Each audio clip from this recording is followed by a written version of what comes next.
Welcome back, my dear students. In this class, let us learn about one more very interesting topic, that is the pollen-pistil interaction. See, this pollen should interact on a pistil. This is very important phenomenon which occurs in angiosperms. Okay, see, let us go for the pollen-pistil interaction in detail. The pollen-pistil interaction means what? See, these are the events. These are what? The events, and which starts from the deposition of pollen. Which starts from what? The deposition of the pollen. See here, this is the anther. So, it releases the pollen and it should deposit on what? Stigma. The deposition of pollen on stigma. Then what happens?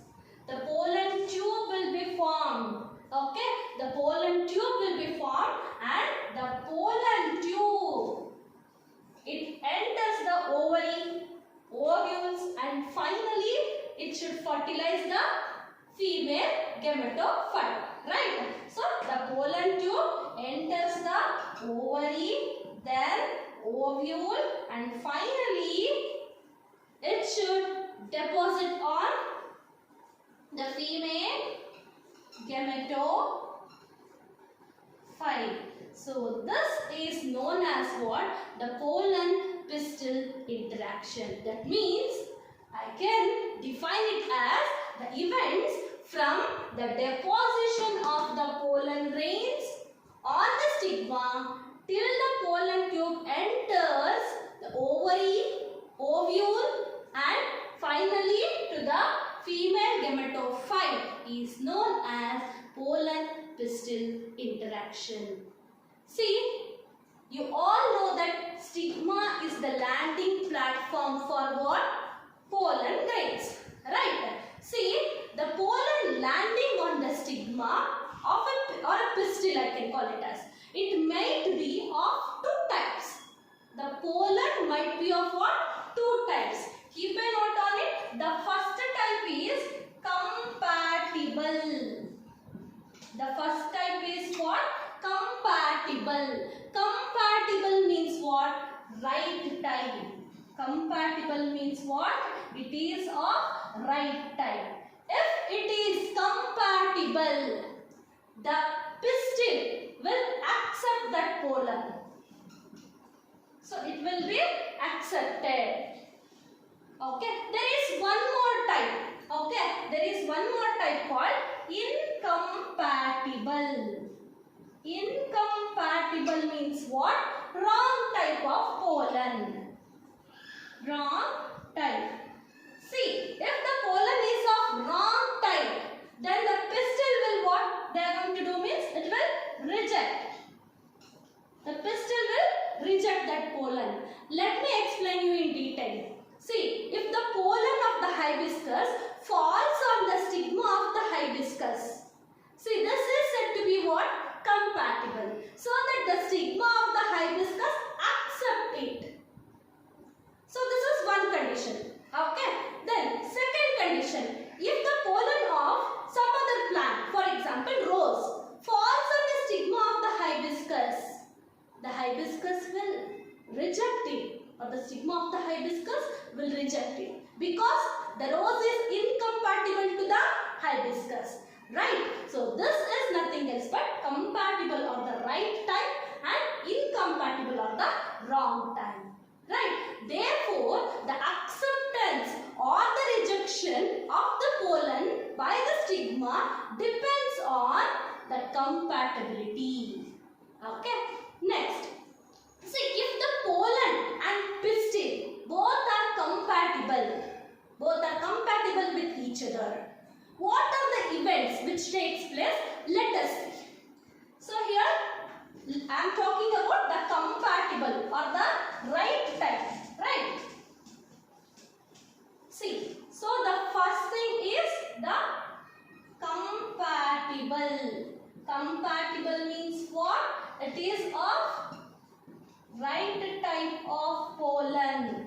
Right. See here, in case of compatible pollen.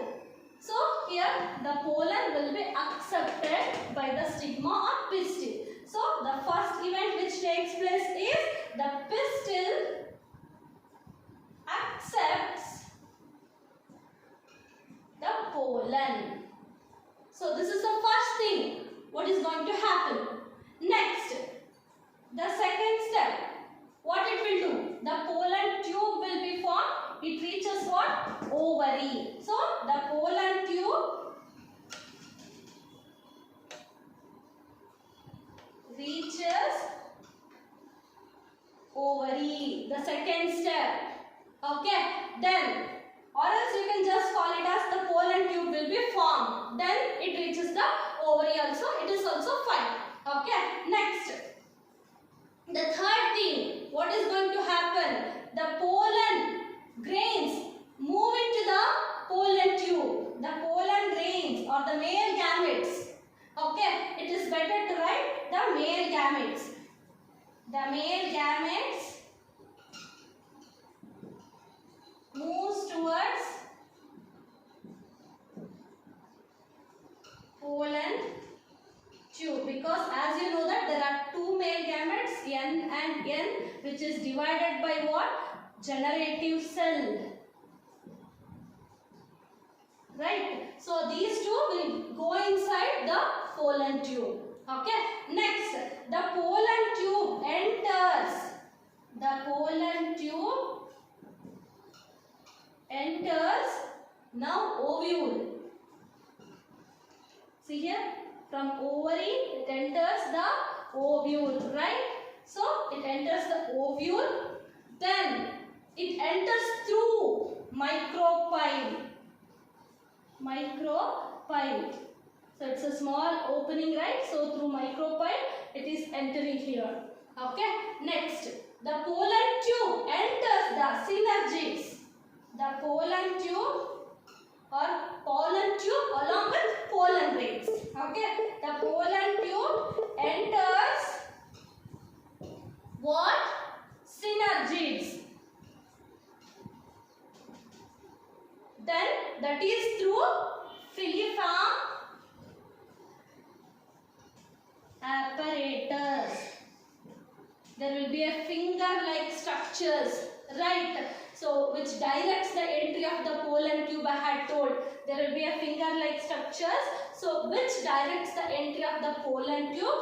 That is nothing else but what? Filiform apparatus. And after that what happens? The fertilization takes place. After that, fertilization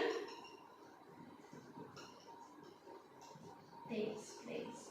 So these are the events which happens if the pollen is compatible or if the pollen is of right type. Okay.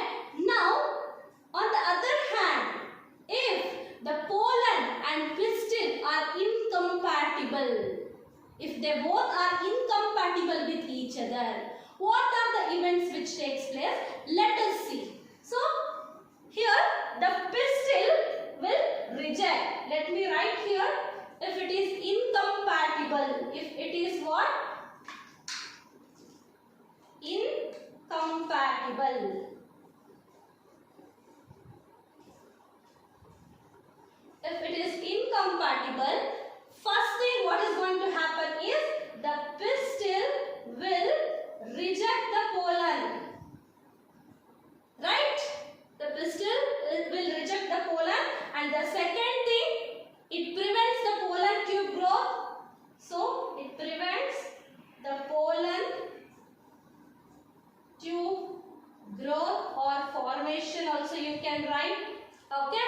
And if there is no pollen tube growth, means there will be no release of the pollen grains, so that it prevents what?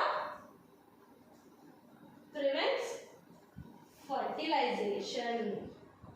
So this is about the pollen-pistil interaction. So first one is the compatible or the right type, and the second one is what? Incompatible or it is of wrong type. See, this can be asked for 3 marks. Okay, explain pollen-pistil interaction. For 3 marks, you have to write about both compatible pollen as well as incompatible pollen. Right?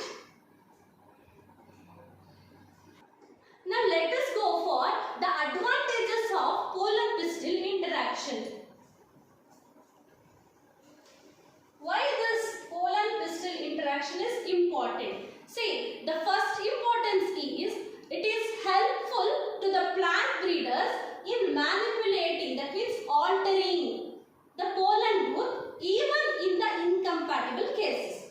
Okay, so first thing is it helps the plant breeders. It helps the plant breeders even to cross the incompatible cases. I can call it as in manipulating. Manipulation means nothing else but alteration. Okay, in manipulation of the pollen growth even in incompatible cases. Even if it is incompatible, somehow they can manipulate and they can cross. Okay. Next, second thing is to study the germination of the pollen.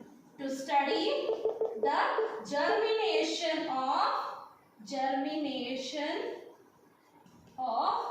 pollen. To study the germination of the pollen, this pollen-pistil interaction should be known properly. Okay, and last, to produce commercially superior varieties. To produce commercially superior variety. See, superior variety of apple you can see. Superior varieties of orange you can see. So that is all because the interaction between the pollen and the stigma is very important. Okay, if the pollen is of very good category, then if the pollen is intentionally made to fall on the stigma, so what happens? The pollen-pistil interaction takes place. So they will forcefully do it in order to get what? The superior varieties. So these are the advantages of the pollen-pistil interaction. Hope you have understood. Thank you for listening.